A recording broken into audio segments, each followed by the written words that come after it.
नमस्कार स्वामी भक्तांनो, आपलं स्वामी समर्थ महिमा या यूट्यूब चॅनलवरती स्वागत आहे. त्याआधी आपण आपल्या चॅनलवरती नवीन आला असाल तर आपल्या चॅनलला सबस्क्राईब नक्कीच करून घ्या. स्वामी भक्तांनो, माऊली म्हणतात, जन्म हा थोडा चुकल्यासारखा वाटतो, गणगोत इथला परकाच वाटतो, लाचार हे आयुष्य बेकार मज वाटते, कन्हत रोज जगणे आता नकोच वाटते. मी चाललोय प्रवासी, तो रस्ता देखील चुकीचाच होता. मुक्काम जे लाभले ते गाव अनोळखी वाटते. आधार मी शोधला ते घर बिनधास्त होते. अंधारात मी एकला छप्पर अपुरा वाटते. अस्वस्थ या वाटा अन मी मुसाफिर नौका. भेटला जो सोबती तोही घातकी वाटते. आयुष्य माझे मला शत्रू समान झाले. आयुष्य वाटताना देव चुकला असेच वाटते. एक स्वामी भक्त आपल्या मनातील भाव व्यक्त करतो. लक्षात असू द्या, जमून घेण्याची पाळी येणं म्हणजेच कुठेतरी मुळाचाच धक्का. प्रचंड अपघातांनी माणूस तेवढा खचत नाही जेवढा, कारण त्याच्या मनाची पूर्तता झालेली असते. अनपेक्षित बारीक सारीक धक्क्यांनीच माणूस खचत असतो, कारण त्या प्रसंगानं तोंड देताना तो एकटाच असतो. कधी कधी देव तुमची परिस्थिती बदलत नाही, कारण त्याला आधी तुमची मनस्थितीच बदलायची असते. स्वामी भक्तांनो, लक्षात असू द्या, आयुष्यातले काही कळत नाही. कधी कधी दिवाही शांत जळत नाही. सावली देणारेच करतात करार उन्हाशी, पाझरणारे डोळेच खेळतात जीवाशी. सोबत असणारेच तसे दूर असतात, पाऊल वाटच गुरफटून टाकतात. वाऱ्याची तक्रार पानांना करता येत नसते, नियतीचे गणित कधी मांडताच येत नसते. आयुष्यात तसे नसते काही बेतलेले, आयुष्य एक उत्तर प्रश्न ठाऊक नसलेले. लक्षात असू द्या स्वामी भक्तांनो, जर तुमचा स्वामी माऊलींवरती विश्वास असेल त्याआधी तुम्ही आपल्या व्हिडिओला लाईक करायला, चॅनलला सबस्क्राईब करायला आणि कमेंटमध्ये श्री स्वामी समर्थ टाईप करायला मात्र विसरू नका. देव देतोय, आस लागली तुझ्या दर्शनाची, तुला डोळे भरून पाहण्याची, कधी उजाडेल ती सोनेरी पहाट, स्वामी तुझ्या आशीर्वादाची. लक्षात असू द्या, स्वतःला सिद्ध करण्यात माणसाचं आयुष्य चालत जातं. कधी समजणार तर कधी एक नातं जोडण्यासाठी व्यक्त हा आपलं अस्तित्व हा विसरूनच जात असतो. कोणीतरी आपल्यासाठी जेव्हा झुरत असतं, वाट पाहायला लावणं तेव्हा बरं नसतं. वाट पाहणाऱ्याला जरी वेळेचे बंधन नसतं, गेलेल्या प्रत्येक क्षणाला नक्कीच मोल असतं. आयुष्य आणि पुस्तकातील व्याकरण सारखेच असते. शब्दांची निवड चुकली की वाक्य बिघडते आणि माणसांची निवड चुकली तर आयुष्य बिघडते. देव हा जगातला सगळ्यात मोठा बहुरूपी आहे. तो कधीही आणि कुठेही कुठल्याही रूपात प्रकट होतो. मला स्वतःला माणसात अनेकदा देव दिसलाय. कधी कधी देव तुमची परिस्थिती बदलत नाही. सर्वात मोठे यश खूप वेळा सर्वात मोठ्या निराशेनंतरच मिळत असते. कधी कधी मोठ्याने छोटेपणा आणि छोट्याने मोठेपणा दाखवलं तर नात्यांमधला आधार वाढतच असतो. जर तुम्हाला आयुष्यामध्ये खूप संघर्ष करावा लागत असेल तर स्वतःला खूप नशीबवान समजा, कारण देव संघर्ष करण्याची संधी फक्त त्यांनाच देतो ज्यांच्यामध्ये ती क्षमता असते. आपण जेव्हा एकटे असो तेव्हा विचारांची काळजी घ्या, आणि जेव्हा लोकांसोबत असो तेव्हा तुम्ही तुमच्या शब्दांची काळजी घ्या. खरे नाते तेच जे तुम्हाला भूतकाळासकट स्वीकारते आणि वर्तमान काळात पाठराखण करते आणि भविष्यात तुम्हाला धीर देते, प्रेम देते. जसे आहात तसेच राहा. नेहमी लोकांच्या आवडीनुसार बदलायचा प्रयत्न केला तर आयुष्य कमी पडेल. साधीची कडी सुद्धा मनजोगी जगणं, हातावर थापलेली भाकरी ठम्म फुगणं, डब्यातला गुळाचा खडा हळू जिभेवर ठेवणं. सुख सुख म्हणजे नेमकं काय असतं? ज्यात मनाच्या त्याचं तेच असतं. मोठं होण्यासाठी कोणाला छोटं ठरवण्याची गरज नसते. प्रेम हा प्रकार निष्क्रिय बनणारा माणूस तसेच तसा त्याच्या आठवणीच्या उधळीत घालतो. जन्म हा थोडा चुकल्यासारखाच वाटतो. प्रत्येकाला कोणीतरी समजून घेणारं हवं असतं. त्यासाठी नातं कोणतंही असलं तरी चालतं. माणसांच्या खांद्यावरती कितीही जबाबदारी आलं तरी त्याच्या मनातला बालिशपणा हा तसाच असतो. फक्त फरक इतका असतो की तो जबाबदारीच्या मागे नाहीसा होत असतो. मातीची मूर्ती बनवणारा कुंभार देवाला म्हणतो, ऐका हे देवा, तू बी एक कलाकार आहेस आणि मी पण एक कलाकार आहे. तू माझ्यासारखे अनेक पुतळे बनवून धरणीवर पाठवले, मी सुद्धा तुझे अनेक पुतळे बनवून ह्याच धरणीवर विकले. पण देवा, लाजिरवाणी गोष्ट आहे, तू बनवलेले पुतळे एकमेकांशी भांडतात, आणि मी बनवलेल्या पुतळ्यांसमोर तू बनवलेले पुतळे नतमस्तक होतात. माणसाला दोनच गोष्टी हुशार बनवतात, एक वाचलेले पुस्तक आणि दुसरं भेटलेली माणसं. गरजेपेक्षा जास्त मिळतं त्याला नशीब म्हणतात.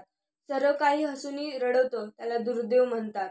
आणि थोडं कमी हसूनी आनंद देतं त्याला समाधान असे म्हणतात. स्वतःला काय हवे ते स्वतःला जेव्हा कळत नसतं तीच परिस्थिती खऱ्या परीक्षेची असते. परीक्षा स्वतःच्या स्वभावाची, परीक्षा स्वभावातल्या धीराची आणि खऱ्या नात्यांची. चंचलता म्हणजे धुरकट दुःख. जे हवे ते नाही मिळालं की दुःख होतंच.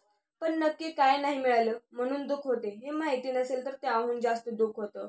कारण दुखणं माहिती असेल तर औषध शोधता येतं. जमिनीवर चालणारा माणूस समुद्रात बुडताना आपल्या पायाला तळ लागत नाहीये ही त्याची खंत, आणि पायाला तळ लागला तर श्वास घेता येणार नाही ही त्याची व्यथा असते. दोन्हीकडे कोंडीच. खरं तर माणूस दुःखालाही सामोरे जायला तयार होतो, पण दुःख किती आणि कुठपर्यंत सहन करायचं हे माहिती नसणं हे दुःखातलं दुःखाहून मोठं दुखणं. दुःखातल्याही माणसाला थेरच लागतं. जीवनामध्ये प्रत्येक माणसांची कदर करा. मनुष्य जन्म पुन्हा पुन्हा मिळत नसतो आणि या जन्मातील माणसं पुन्हा भेटत नसतात. म्हणून प्रत्येकाशी प्रेमाने वागा. काही वेळा माणसाची प्रकृती औषधाने नव्हे तर त्याला दिलेल्या शाब्दिक आधाराने ठीक होत असते. म्हणून शब्दाला धार नको तर हादा राहावा. दुर्लक्ष करायचं कौशल्य वाढवणंच म्हणजे सुख असतं. पुढल्या पानावर काहीतरी भारी लिहिलं असेल या आशेवर मागची पाने झाकत जाणं म्हणजेच आयुष्य असतं. चूक महत्वाची असेल तर व्यक्ती विसरावी आणि व्यक्ती महत्वाची असेल तर चूक विसरावी. देवाकडे काही मागायचे असेल तर नेहमी आईचे स्वप्न पूर्ण व्हावे हा आशीर्वाद मागा. तुम्हाला कधीच स्वतःसाठी काही मागण्याची गरज पडणार नाही. पाऊस आणि आठवण या दोघांचं घट्ट नातं आहे. फरक फक्त एवढाच आहे की पाऊस शरीराला भिजवतो तर आठवण मनाला भिजवते. माणसाने कितीही प्रयत्न केले तरी अंधारात सावली, म्हातारपणात शरीर आणि आयुष्याच्या शेवटच्या काळात पैसा कधीच साथ देत नाही. साथ देतात ती फक्त आपण जोडलेली जवळची माणसंच असतात. स्वतःच्या क्षेत्रात मोठे व्हायला शिका. दुसऱ्याच्या दरबारात कितीही काम केले तरी आपण फक्त तिथे नोकर होऊ शकतो, मालक नाही. चांगली जागा बनवणाऱ्या लोकांसाठी ते चांगलेच आहे. काही नाती असतात जन्मोजन्मीची तर काही क्षणापुरतीची. काही नाती असतात केसांसारखी न तुटणारी पण वेळ आलीच तर वाकणारी. काही नाती असतात लांबूनच आपली म्हणणारी, जवळ गेल्यावर मात्र दूर करणारी. जीवनात नाती अशी अनेकच असतात पण ती जपणारी लोक फार कमीच असतात. एखाद्याच्या जीवनात कायम राहायचं असेल तर फक्त त्याच्या मोबाईलमधल्या संपर्कात न राहता त्यांच्या जीवनाच्या संपर्कात राहा. कारण काही वेळेस मोबाईलमधल्या संपर्कातून डिलीट केले जाते पण मनाच्या नाही. चुरगळल्यानंतरही फुलांच्या पाकळ्यांनी दिलेला सुगंध म्हणजेच क्षमा असते. नियती एका ठराविक कालखंडात माणसाला हवं ते सगळं देते. बँकेच्या भाषेत त्याला ओव्हरड्राफ्ट म्हणतात. पण तिनं रिकव्हरी करायला सुरुवात केली तर तो हिशोब झेपत नाही. तेव्हाच खरं तर आपण किती ओव्हरड्राफ्ट काढेल तेच माणसाला तेव्हाच कळत असतं. स्वामी भक्तांनो, माऊली म्हणतात आधी स्वतः सुधारण्याचा प्रयत्न करा, मग समजेल इतरांना सुधारणे किती कठीण आहे ते. क्षेत्र तुमचे कोणतेही असो, आयुष्यात कष्टाला पर्याय नाही आणि कष्ट प्रामाणिक असेल तर यशालाही पर्याय नाही. तुमच्यावर कोणीही टीका करत नसेल तर त्याचा अर्थ तुम्ही यशापासून सुद्धा खूप दूर आहात. लक्षात असू द्या, देव आहे आपल्या पाठीशी. तुम्ही चिंता करू नका. आयुष्यातील सर्वात मोठी समस्या आपण ज्या गोष्टी जितक्या विसरण्याचा प्रयत्न करतो तितक्या जास्त त्या लक्षात राहतात. उन्हाळा, हिवाळा व पावसाळा या 3 ऋतूंसोबत अजून एक ऋतूंचं वरदान मनुष्याच्या आयुष्यात आहे, तो म्हणजे जिव्हाळा. जे आपल्या स्वभावानुसार आपल्याला व आपल्यासोबत इतरांनाही आनंदी ठेवत असतो. माऊली म्हणतात, लक्षात ठेवा, यशस्वी होण्याची पहिली पायरी म्हणजे स्वतःवर विश्वास ठेवणे. कष्टाच्या कमाईत स्वाभिमानाचा गंध असतो आणि परिस्थितीच्या जाणीवी देखील असतात. उंदीर दगडाचा असेल तर सर्व त्याची पूजा करतात, पण तो जर जिवंत असेल तर आपल्याला त्याला मारल्याशिवाय चैनच पडत नाही. जर साप दगडाचा असेल तर सर्व त्याची पूजा करतात, पण तो जिवंत असला तर त्याला जागीच ठार मारतात. जर आई वडील फोडत असतील तर प्रत्येक व्यक्ती पूजा करतो, पण ते जिवंत असतील तर त्यांची किंमत समजत नाही. फक्त हेच मला समजत नाही, सजीवापासून इतका द्वेष आणि दगडापासून इतकं प्रेम का आहे. लोक विचार करतात की मृत लोकांना खांदा देणं पुण्याचं काम आहे. तर आपण जिवंत माणसांना मदत करणे पुण्य समजलं तर जीवन किती खुशाल होईल. एकदा विचार करून नक्कीच बघा. आवडलं तर कमेंटमध्ये आम्हाला नक्कीच कळवा. स्वामी भक्तांनो, लक्षात असू द्या, काहीशा छोट्या गोष्टी आहेत आणि त्याचा अर्थ बघा किती मोठा होतो. नीट पुढं बघून चाल म्हटलं तर साधेसे 4 शब्द, पण आपण कधी त्यावर विचार केलाय? खरंच आयुष्यात हे आचरायला जमलं तर अक्षरशः निम्मी लढाई जिंकल्यातच जमा होईल. आपण तर भूतकाळाचे संदर्भ घेताच भविष्याची वाट चालत राहतो आणि कदाचित आपलीच वाट खरतर करून ठेवतो. भूतकाळातल्या अनुभवनीतीसोबत मनात जागलेला राग, द्वेष, मानापमान, मत्सर, सूड अशा भावना अगदी असोशीच जपून ठेवतो. त्यांना जोपासात मागे वळून पाहत राहतात. पुढं जाणं फारसं जमतच नाही. मनात आलं की पुढचं जायचं असेल तर मागचं मागच सोडून मागं वळूनही न पाहता लक्षपूर्वक पुढेच वाट चालली पाहिजे. मग किती सहजतेने उरात मोकळा श्वास भरून येतो. नव्यानं जगण्याच्या सगळ्या मिती आजमावत सुखाचा प्रवास घडेल. स्वच्छ समोरचा रस्ता आणि आपली सरळ चाल सगळंच किती सोपं होऊन जाईल. लक्षात असू द्या, माऊली म्हणतात, एका श्रीमंत व्यक्तीने एक मंदिर बांधले. मंदिरात ईश्वराची पूजा करण्यासाठी एक पुजारी नेमला. मंदिराचा खर्च चालावा म्हणून खूप सारी जमीन, शेती आणि बाग मंदिराच्या नावे केली. मंदिरात जे भुकेले, दीनदुखी आणि साधुसंत येतील तेथे 2-4 दिवस राहू शकतील. त्यांच्या भोजनासाठी भगवंतांचा प्रसाद मंदिरातून मिळेल अशी अवस्था त्यांनी केली होती. आता त्यांना एका अशा माणसांची आवश्यकता होती जो मंदिराच्या निधीची अवस्था करेल आणि मंदिराचे सर्व कामकाज व्यवस्थित चालवेल. खूप इच्छुक लोक त्या श्रीमंत व्यक्तीकडे आले. ज्याला या मंदिराच्या अवस्थेचे काम मिळेल त्याला पगार चांगला मिळेल हे ते जाणत होते. परंतु त्या श्रीमंत व्यक्तीने सर्वांना परत पाठवले. तो सर्वांना म्हणत असे, मला एक भला माणूस पाहिजे, मी स्वतःच त्याची निवड करेन. खूप लोकांनी मनातल्या मनात त्या श्रीमंत व्यक्तीला शिव्या दिल्या. खूप लोक त्याला मूर्ख किंवा वेडा म्हणत होते. परंतु त्या श्रीमंत व्यक्तीने कोणाच्या बोलण्याकडे लक्ष दिले नाही आणि मंदिराचे द्वार उघडत असे. लोक ईश्वराच्या दर्शनासाठी येऊ लागते तेव्हा ती श्रीमंत व्यक्ती आपल्या घरात छतावर बसून मंदिराच्या येणाऱ्या जाणाऱ्या लोकांचे शांतपणे निरीक्षण तो करत होता. स्वामी भक्तांनो, ह्याच्यातून आपल्याला कळते की भला माणूस हा कसा असतो ते. सदाचारी व्यक्तीजवळ लक्ष्मी, दान आदीची वास असते.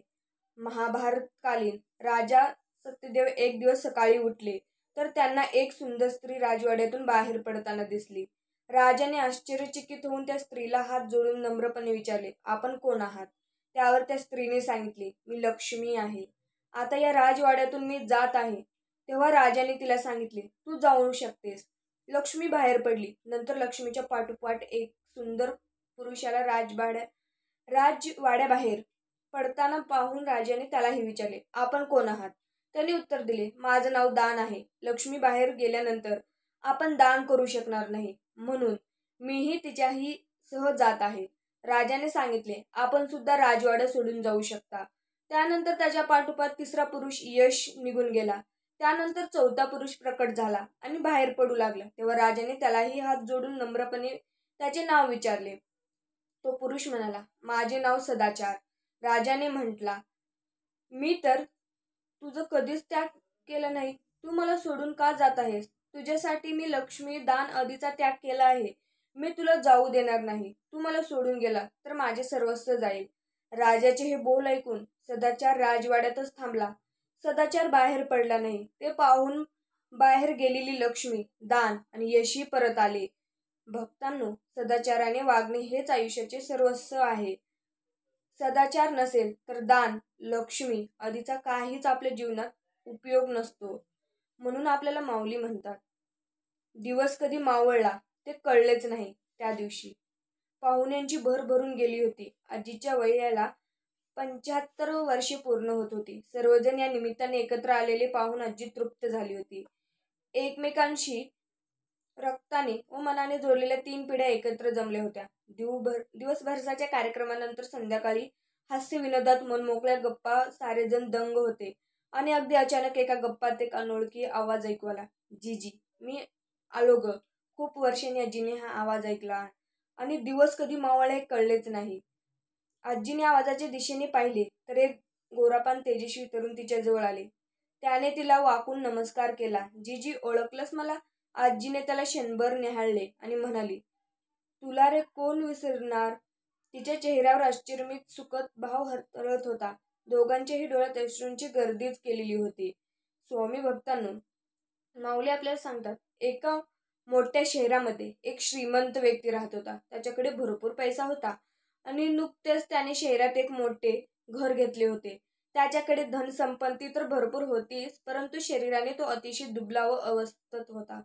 तो दिवस रात्र मेहनत करून पैसे कमावित होता, परंतु आपल्या शरीराकडे लक्ष द्यायला त्याच्याकडे वेळच नव्हता. हळूहळू तो खूप बारीक होत चालला. माऊली आपल्याला म्हणतात, स्वामी भक्तांनो, माऊली आपल्याला सांगतात, प्रत्येक माणसांची गोष्ट आपण मनावर घेऊ नका. कारण माणसे तुम्हाला काय बोलतात यावरून त्यांची पात्रता कळते, तुमची नाही. लोकांना आपण का खटतो? आपण वाईट म्हणतो म्हणून नाही, तर त्यांच्या मनासारखं वागत नाही म्हणून. कोणी चांगलं म्हणण्यामुळे मी चांगलं ठरत नाही, किंवा कोणी वाईट म्हटल्यामुळे मी वाईट देखील ठरत नाही. आपण जसे आहोत ते ज्याचं त्याला पक्क माहिती असलं पाहिजे. माणूस निर्भय होतो त्यासाठी स्वतःची ओळख स्वतःलाच व्हावी लागते. बोलून दाखवायचं नाही, बस लक्षात ठेवायचं कोण आपल्याशी कसं वागते. कारण बोलून वाईट होण्यापेक्षा शांत राहणे केव्हाही चांगले. कारण लोक खोटं बोलून माणसे जिंकतात, आपण खरं बोलून सगळ्यांकडून दूर राहतो. चांगल्या वागा, लोक वाईटच बोलतील. जशास तसं वागा, लोक लायकीत राहतील. कौतुकाचा सोहळा तोपर्यंत साजरा केला जातो जोपर्यंत तुमची गरज असते. एकदा का गरज संपली, वेळात वेळ काढून निंदेची खिरापत घरोघरी वाटली जाते. तोल सांभाळता नाही आला तरी चालेल, पण तोंड सांभाळताच आलं पाहिजे.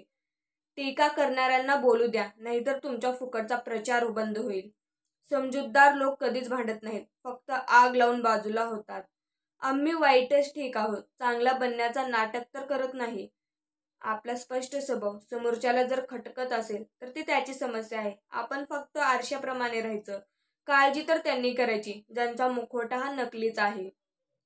स्वामी भक्तांनो, पाठीमागे लोक काय बोलतात त्यांचं दुःख नाही, सर्व त्या गोष्टीत तेच आहे की ताकद नाही कोणाची तोंडावर बोलायची. सगळ्यांच्याच नजरेत तुम्ही चांगलेच असावं असं कधीच नसतं. आपण कितीही चांगलं वागलो कोणाशीही, तरी कोणाच्या तरी नजरेत आपण वाईट असू शकतो. म्हणून सगळ्यांच्या नजरेत चांगलं असण्यापेक्षा मोजक्यांच्या आयुष्यात महत्त्वाचं असणं इतकंच महत्त्वाचं असतं. प्रत्येक व्यक्तीमध्ये गुणवत्ता आणि कमतरता दोन्हीही असतात. फरक इतकाच असतो की जो मनापासून बघतो त्याला गुणवत्ता दिसते आणि जो तपासून बघतो त्याला कमतरता दिसते. आयुष्य सरळ आणि साधं आहे. ओझं आहे ते फक्त अपेक्षा आणि गरजांचंच. माणसं बदलत नसतात, कालांतराने ती मुळात अशी आहेत हे आपल्याला कळतं. काही माणसं पायरीवरच्या शेवाळ्यासारखी असतात, आधाराचं सोंग करून अचानक उलिवून टाकतात. आयुष्य खूप सुंदर आहे भक्तांनो, फक्त गोत्यात आणणारी माणसं पोत्यात घालून हाणली पाहिजे. गरजेचं नातं घड्याळाच्या काव्यांशी असतं. केलेल्या प्रत्येक चुकीचं स्पष्टीकरण देता आलं पाहिजे. आपण चुकलोच नाही असं होत नाही. वेळेला वापरून घेणारे लोक कधीच आपली नसतात. माऊली आपल्याला म्हणतात, काही माणसं लाखात एक असतात आणि काही लाख असले तरी माणसात नसतात. लक्षात असू द्या, चुकीला चूक आणि बरोबरीला बरोबर म्हणायला शिका. फक्त स्वार्थ साधण्यापुरते जगू नका. जिथं चूक नाही तिथं झुकू नका आणि जिथं सन्मान नाही तिथे कधी थांबू नका. पूर्ण जन्माची पुण्याई असावी. जन्म तुझ्या स्वामी सेवेत घेतला. प्रत्येक माणसांची गोष्ट तुम्ही मनावर घेऊ नका. माऊली आपल्याला परत सांगतात, भरारी घेण्यासाठी अपयशाला घाबरू नका. कारण भीती तुम्हाला तिथेच ठेवते जिथे तुम्ही गेल्या वर्षीच होता.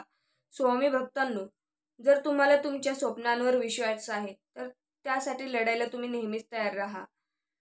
माऊली म्हणतात, लक्षात असू द्या, कितीही सुगंध देणारी अगरबत्ती असो, ती संपल्यावर शेवटी निव्वळ राखच उरलेली असते. त्या राखेला पुन्हा कधीही सुगंध येत नाही. त्याचप्रमाणे मानव शरीरात जोपर्यंत जीव आहे तोपर्यंतच मस्त जगा. कारण जीवन खूप सुंदर आहे, त्याला अधिक तुम्ही सुंदर बनवा. चालता चालता कधीतरी ठेच लागणारच. जगायचे म्हटले तर दुःख हे असणारच. ठेच लागणार म्हणून चलणे का सोडायचे? दुःख आहे म्हणून जगणे का सोडायचे? दुःखातली आनंदाला कुठेतरी शोधायचे. आतून रडतानाही दुसऱ्याला हसवायचे. यालाच जगणे असे म्हणायचे. सगळेच आपल्यासाठी टाळ्या वाजवणार नाही, तर काही जण आपल्याला बोटही दाखवतील. हेही स्वीकारावं लागतं. क्योंकि जब तक है जिंदा तब तक है निंदा. म्हणून लक्षात असू द्या. लोक हे बोलतात, लोक ते बोलतात. अरे भक्तांनो, लोक बोलत राहणार आहेत आयुष्यभर. तुम्ही चांगलं करा किंवा वाईट करा, मग तुम्ही ते ऐकून काहीच नाही करणार आहात का लाईफमध्ये?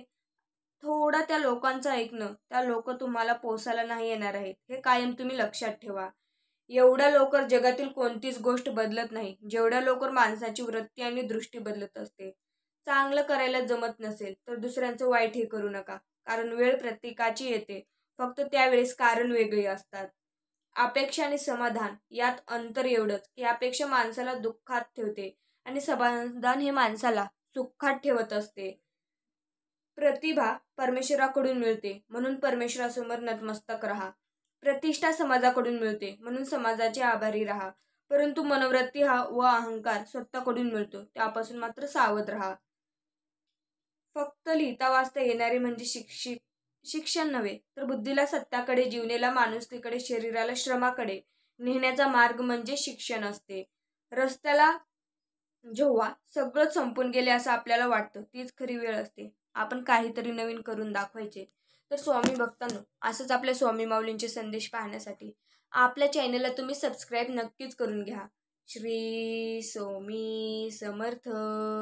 जय जय स्वामी समर्थ.